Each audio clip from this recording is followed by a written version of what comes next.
जय श्री कृष्ण। आज का जो समय है वह इतना व्यस्तम समय होता है कि हमें हमारे धर्म वेद पढ़ने की फुर्सत नहीं है, लेकिन कुछ जानकारी हमारे सनातन धर्म के प्रति हमें होना आवश्यक है। तो आइए मैं कुछ बातें बताता हूं। हमारे शास्त्र जिनको दो भागों में बांटा, श्रुति और स्मृति।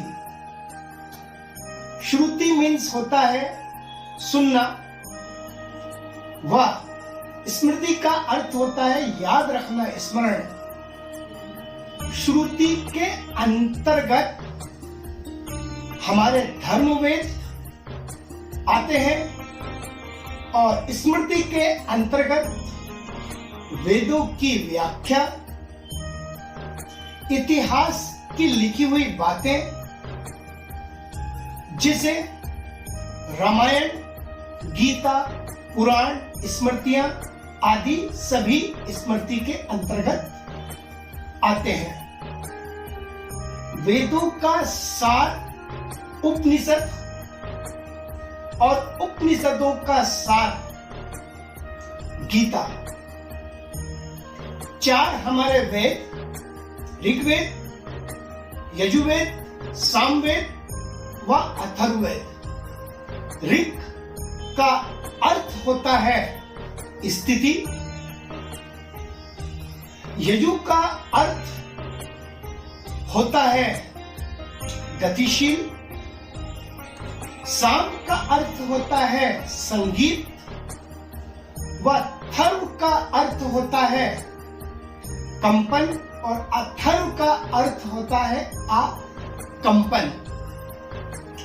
बात यह है कि हमारे वेदों में आखिरकार है क्या?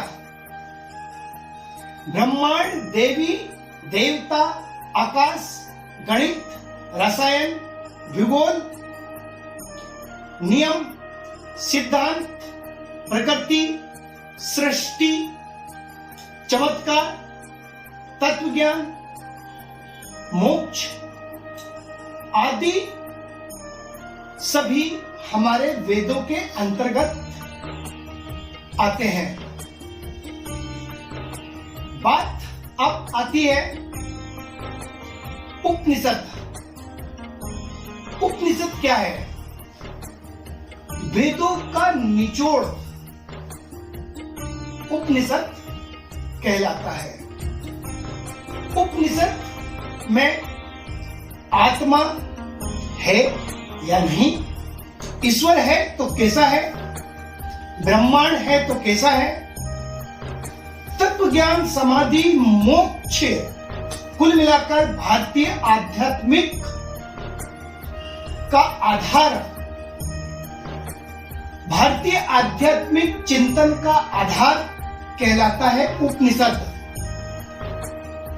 उपनिषदों की जो संख्या 108 होती है और प्रमुख 12।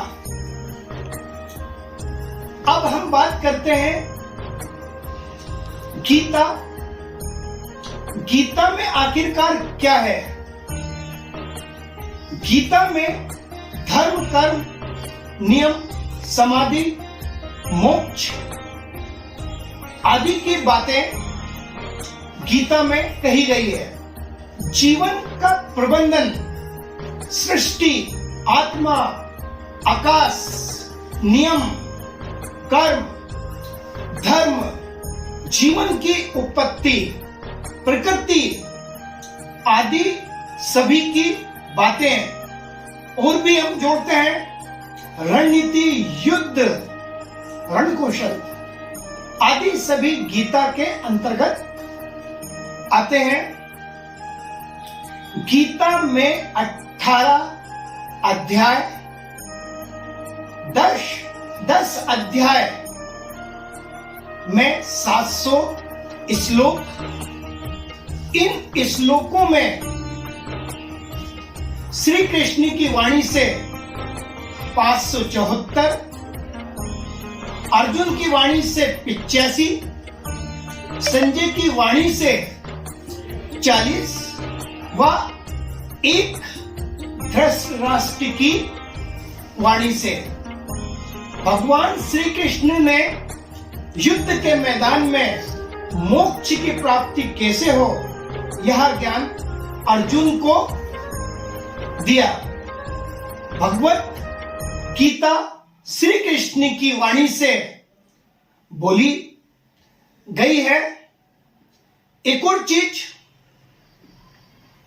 यजुर्वेद में 2 वेद होते हैं, शुक्ल तथा कृष्ण।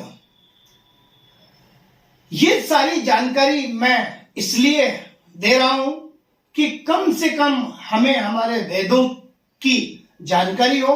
गीता में क्या है, उपनिषद क्या है, वेदों में क्या है आदि की जानकारी होना आवश्यक है।